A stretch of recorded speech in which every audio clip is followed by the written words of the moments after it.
Hey, welcome to another episode of the Get More Students podcast. I'm your co-host, Alex Asher, and CEO of LearnCube. And I'm Herbert Gozer, founder of herbertgozer.com. And today on the podcast, we are focused on the topic, does free marketing work? And everyone loves the word free. And why are we talking about this topic? Well, Alex and I are both entrepreneurs. We run companies and have to not only manage our own marketing budgets and marketing campaigns, but we also help our customers with their marketing campaigns as well. And we all know that advertising costs money, whether that be to print a brochure or a flyer, run Google ads or Facebook ads. But what are some marketing methods or strategies that cost nothing or very little? And that's what we're going to talk about today. Absolutely. Now, I'm really excited about this conversation, and it's sort of, and I think both you and I, when we were discussing this previously, were thinking, or going back to our own stories of starting out, not really having any budget, and how you kind of get to that next milestone. And actually, for those that don't know what LearnCube is, we specialize in helping online language and tutoring businesses to grow with two particular products, our virtual classroom and our online school. And Herbert, you've started out again. You know, you started from nothing and have had to build your business. Tell us about what you do. Right. I mean, well, I run an advertising agency, so marketing is really our bread and butter. And every day we're running experiments within the agency on behalf of language schools and education companies to see what marketing works and new platforms, new strategies. So yeah, this is a great topic. Yeah. And I think the initial part of this is really interesting because also, and just to kind of acknowledge what we've also been doing over the last year, Herbert, we've been doing these Q&A sessions with tutoring companies kind of asking us, hey, you know, what do I do with this budget, or I only have this, what can I do? And so the conversation can often go to this idea of, what, you know, can I do this for free? Yeah. And, I think one of the things that is going to be fairly apparent is there are some free marketing out there that definitely works, and we're going to talk through that. But also, I think while the listener's kind of listening in, I think it's also keeping in mind is free is usually not just that. It's not free of anything. It's often either free of money or free of time. So people get more time by paying more money, and vice versa. They use more time so they can save more money.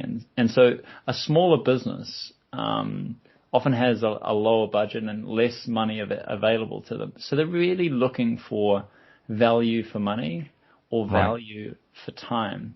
And so maybe while anyone's listening, keeping that as in the back of your mind to see, hey, this sounds perfect for me. Am I willing to invest the time if I'm not willing to invest the money?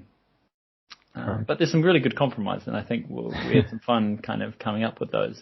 So let's start with this. We're also going to use some categories that I think we found quite helpful. This idea of what you have control over with that marketing. So some marketing you have a lot of control over, and you really have a predictable, I put this out, or, you know, I put this input and I get this out of it. And some tools you have very little control, very little visibility. You put something in and maybe something comes back. And so we will kind of use that idea of like less control, lots of control, and then we're going to look at sort of what are those sorts of in-between scenarios. And the first one that we talked about, Herbert, was this idea of like the one you don't have necessarily much control over, but is incredibly effective, which is, of course, word of mouth and referrals. Absolutely. Very powerful. A referral can mean the difference between getting that client, getting that contract or not. And it's difficult to even put a dollar figure on what a referral or good recommendation is worth. However, you know, you don't often have a lot of control over when and what and how, people give those referrals. Yeah, particularly if they're like a customer. I mean, customer referrals and testimonials are by nature opportunistic, because if they are a genuine, just word of mouth customer, even an ambassador, it's usually not that they're trying to. Well, sometimes it's brilliant if you can get some sort of evangelical kinds of customers that go out of every opportunity to try and push your product, service, or offering or contribution. That's brilliant. Yeah. But a lot of us, a lot of the people that we rely on for referrals are going to be opportunistic. They're going to be at a dinner table. They're going to be at a conference. Somehow the conversation is going to turn to something. And hopefully that is your product or service. Exactly. So obviously fantastic, and referrals, word of mouth is where a lot of businesses start. They grow their businesses to a certain level, but I guess in order to expand beyond that, you need to look out and adopt some other ways of marketing. Yeah. So you need to look for those. What are some types of marketing, just headlines that where you have a lot of control, typically, or at least more control. Of course, email marketing, of course, yeah. One of the kind of top marketing tools, and still very effective today. Strategic partnerships, we'll talk about as well. So that's right. And email marketing is an interesting one because, I mean, it's not like email's new. It's not like email marketing's new. It's not like any of the tools are new. Like, this is a very well-known area. And it hasn't gone away. I mean, much to the displeasure of some people that, this is the end of email. But email remains an incredibly powerful engine, not only of day-to-day business, but, also of marketing. And one of the things we were kind of discussing before was this idea that email marketing relies a lot on, to be effective, relies on the amount of permission, the amount of trust you've been able to gather in order to get that email. So if you've done very little to build trust, and the people that are on your email list, I mean, the worst case scenario is they don't even know you. Somehow, some people do buy lists. Exactly. They have no relationship and they just do cold email. So that's an example of like absolutely no permission. Be sending them cold, and that's basically what spam is, right? So, and that's why the email engines like Gmail and Hotmail, every email client now has a pretty sensitive trigger when it comes to spam. So there's a real disincentive to abuse that trust and that, particularly if you want to keep your email, that is, because you'll just be flagged as spam every time you send something. So email marketing also only really works when you're offering value and the recipients want to hear from you. But I think we had a really fun discussion, Herb, and I want you to talk about it. But this idea of what are you giving? What are your there might be your students, your customers. What are they giving you permission to do? Because I was like, they're not giving you permission just to sell at them. And then you were like, well, wait a minute. And tell me about that. Well, I mean, it really depends. I think it's a bit different for, let's say, a language school or a tutoring company to, I don't know, a clothing brand, for example. Just from personal experience, I love signing up for newsletters from, shopping or e-commerce websites, so I know when they're having a sale or a promotion. And that's fine. I don't mind them sending me 3 emails a week about promotions, because that's what I'm looking for. Yeah. However, when it comes to language education, tutoring, you really have to build value and trust with that person. They'll be investing possibly quite a lot of money into your program, and you don't want to be spamming them with sales and discounts all the time. Yeah. But also, if you kind of unpicked that, the emails that you're kind of wanting, these promotional emails, that's the permission you're giving. It's like, I expect you to give me information about sales. Exactly. And I think one of the other differences there is that typically this is already a known experience / a known product. If you're trying to get new customers to your education organization, typically you're an unknown. And when you're an unknown, the value of your promotion is not nearly as high as it would be for, hey, I always buy this brand, so of course I want to save money each time I buy it.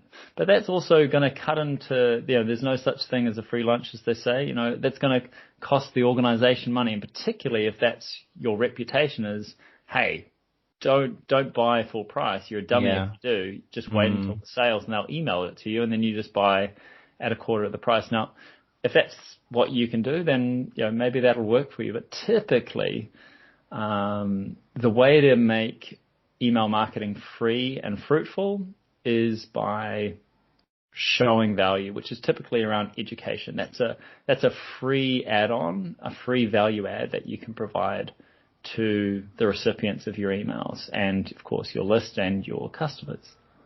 Definitely. Educate or entertain. That's I like those two. So educate or entertain in order to stay free.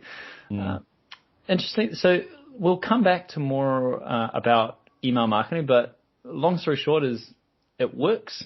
It is free up to a point, and we can kind of talk about where the gray level lies there, but it is remarkably effective and free. So the other thing you mentioned was strategic partnerships, and this is where you partner with somebody with usually a similar customer base.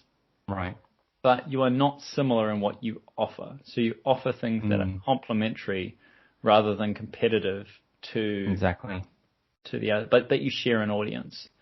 And I mean, when you're using partnerships well, it's very much a win-win. And I don't mean that in a kind of cliche way, but it literally, the only way it works is if basically the sum of your two parts is greater than individually doing it yourselves. And I mean, we have a wonderful example of that.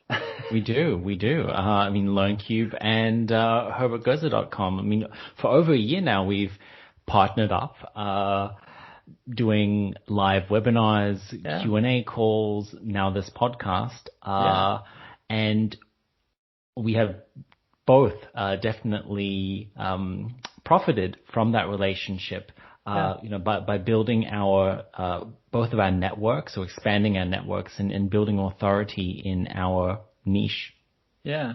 And it's, I think it's what I've really enjoyed about it as well. I mean, this is, for example, a content partnership, right? So we both get together on, for example, this podcast, and we share our expertise, and we share our audiences, and that kind of makes both of us better off. But there could also be financial partnerships that some people go into, so reseller agreements.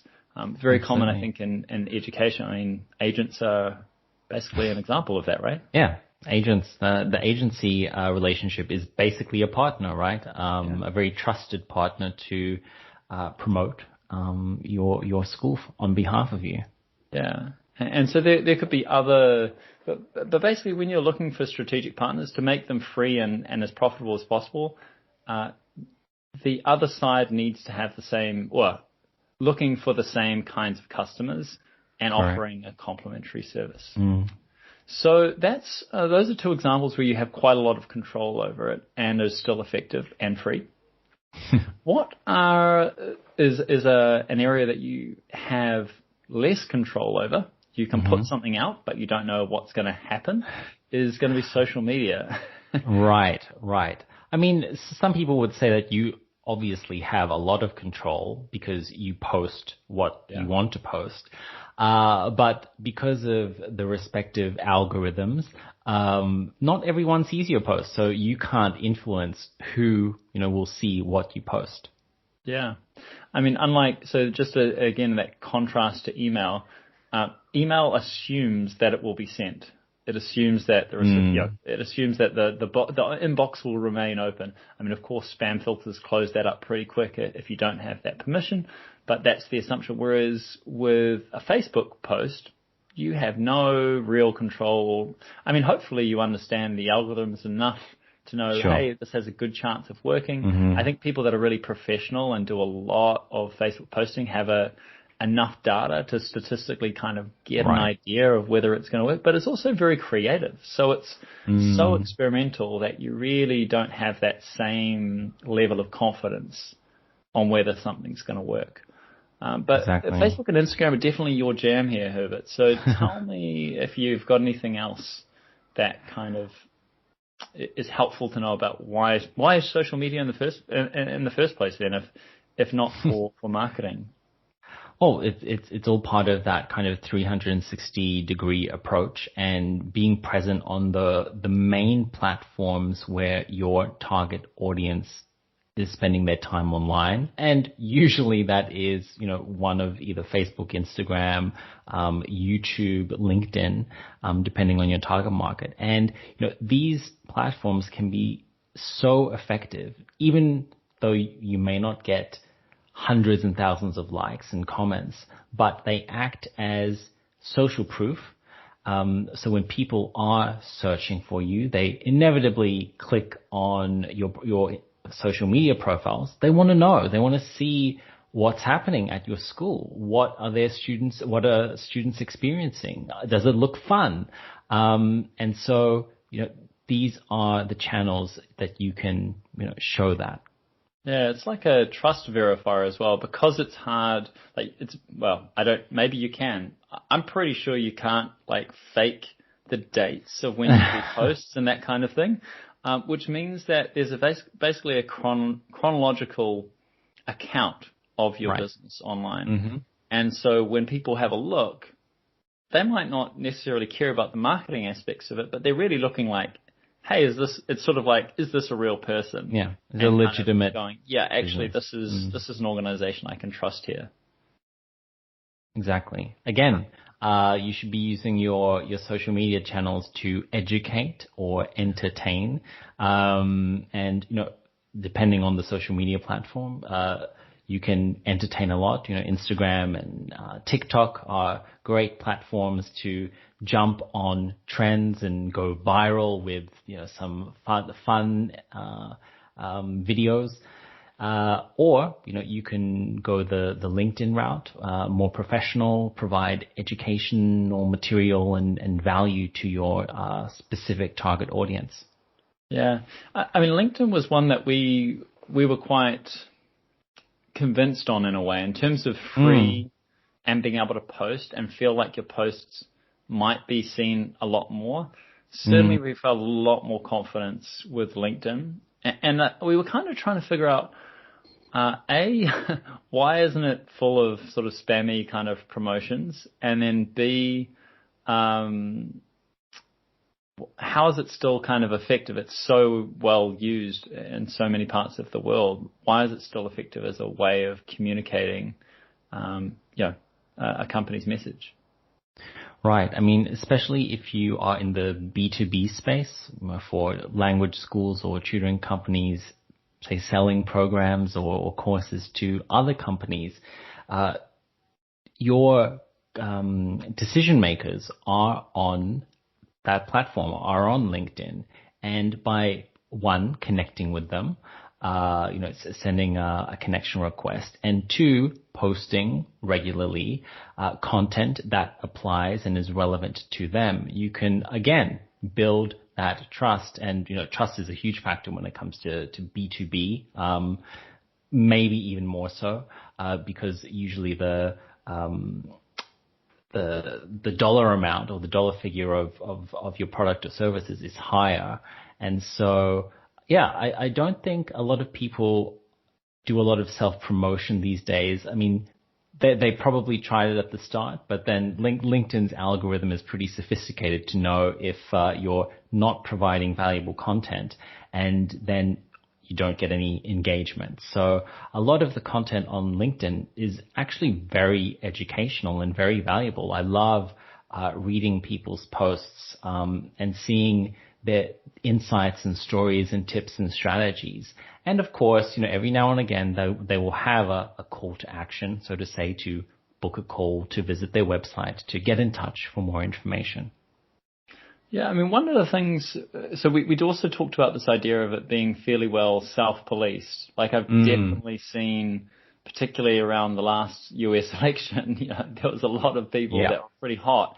Anything that seemed political, like people pulled people out really quick on it and weren't, and because it's not a personal platform, it's a professional platform.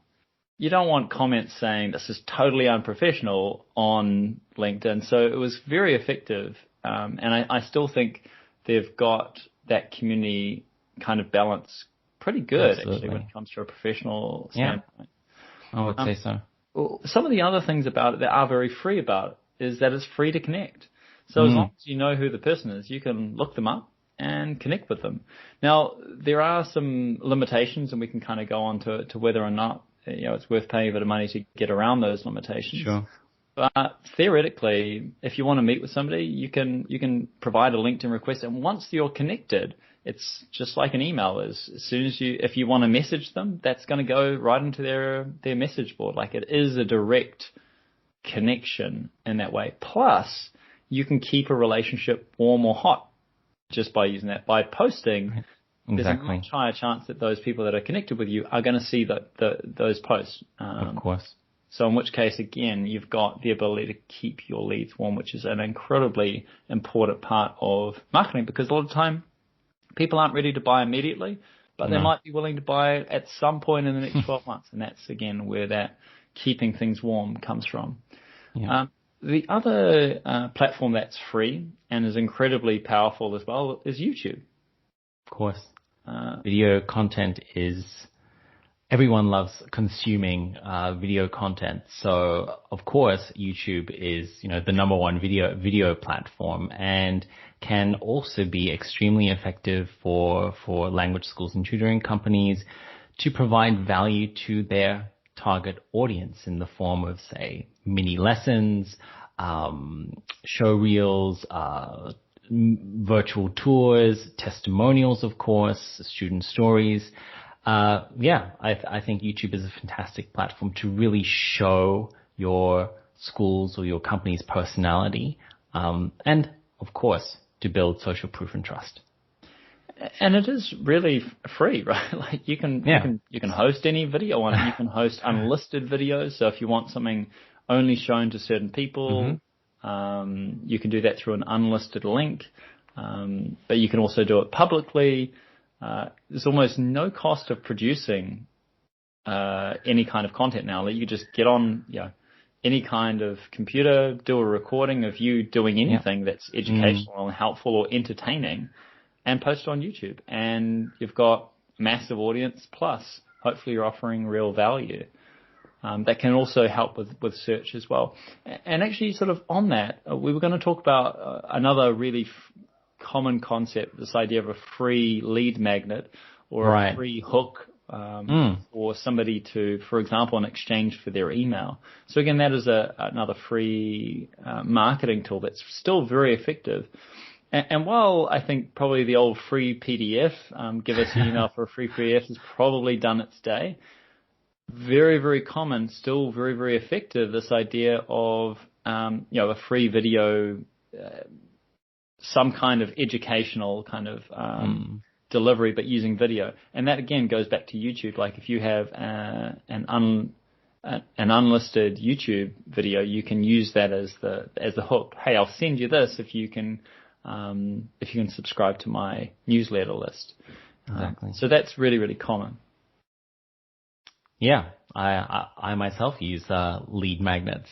So video, so it is very effective. Yeah.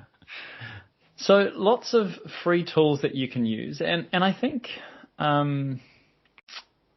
also if you're small, free is fine because you're not needing huge volumes. You don't need to take over the world. You just need enough clients to be able to get you to the next stage. And usually that next stage means that you've got a little bit of money. And if you use it wisely, you can turn that into a lot more money. And so we were going to talk about this idea of like what marketing is not free, but by putting a little bit of extra money on it, you can make it a lot more effective. And one of the areas that we were going to talk about was this idea on service providers, Herbert. Yeah, and I mean, I know that you can spend a lot on certain software, tools, automations to make your life easier and to improve your sales process and marketing. And I mean, there are some amazing platforms and services out there that can really make your life easier. For example, you know, as soon as you hit a threshold of newsletter subscribers, then you might have to invest in getting an email a monthly subscription at an email marketing platform like MailChimp, so that you get the data you need in order to improve on your email marketing campaigns and send the content that your target audience wants to see. Yeah. I mean, again, you can do email for free. You just BCC everybody and send it out. But literally it's a black box. And it's totally fine if you've got an initial email list of very few. But if you have a very large list, particularly if you're going blind, you don't know if they're spamming every one of them. And if you get on a spam flag list, that's not a good thing. You'll want to know that. So I think it was an example of, you know, just paying a little bit of money once you've reached a certain milestone made a lot of sense. This podcast, for example, is free marketing for LearnCube and herbertgoetze.com. But, you know, we pay a little bit of money. Why? So that we can actually host it on multiple podcast environments. So Apple, Spotify, and Google as well. And we get analytics, so we know what it's on. And for example, surprisingly, Herbert, actually Google Podcasts is actually one of our most popular. There you go. Which I wouldn't have thought. I wouldn't have thought either. That's right. And so it's just an example of where, had I not known that, I actually probably would have never even put it on that platform. So it was a curiosity, but what I'm getting at again is that there will be a return on even a small investment in a lot of places. LinkedIn, we were talking about again, totally free if you want to connect. Yeah. But a lot of the time, you can't connect outside a certain number of, you know, what do they call it? First, second, and third connections, right? Mm-hmm. And so if you're too distant, you've got no mutual connections. It's actually quite hard to connect with some of the, you know, particularly maybe the more influential customers you might really want. That might be the really valuable ones. You might not be able to connect with those. But if you put it in context, you know, you do, I mean, man, they get you. But paying some money, you can use it for their sales navigator. And what can you do? You can skip the receptionist. You don't have to ring up and say, hey, who is the person in charge of X? You know, you can go on LinkedIn. Hey, who's a product manager here? And then connect with them directly. And then again, just like an email list, you build that up like a snowball. And that also helps you get the next connection, right? Because maybe you might not be able, you know that you need to get to the CEO, but you start with a product manager, and that product manager, if they're connected, can give you maybe enough social proof in a way, right? That the CEO might then connect with you. So that's just an example of you need to put a little bit of money in, but if the value's there, it makes total sense. Even at LearnCube, I mean, this happens all the time. Like an online classroom like ours can make or break, you know, whether or not you can deliver an online lesson, whether you can make your business grow.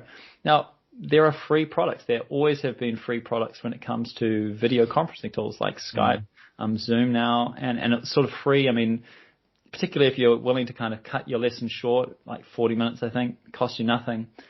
But just like anything, if you want the professional tools, you either need to upgrade to a paid product like Zoom or a paid product like LearnCube. And then I mean, the simple part of this is you need to compare the value. And if you're going to do exactly the same thing, for example, on LearnCube that you were going to do on, say, Skype, well, then there's little incentive to switch. And even myself as the owner of LearnCube would be like, totally understand, because you're not seeing that value. But if you're wanting to stand out, if you're wanting to really take advantage of the more advanced, sophisticated tools that LearnCube offers, you know, content library, reporting, all of those kind of features that really add value to the lesson delivery, well, then it makes sense. Yeah. But this whole idea is that look at the value rather than the price when you're a buyer. Good one. I like that. Yeah. Good tip. Now, we had further ideas on what was, again, not free, because right. I think only thinking free can really stop you from getting the full value out of your marketing. Let's talk retargeting. This is something you're really strong on.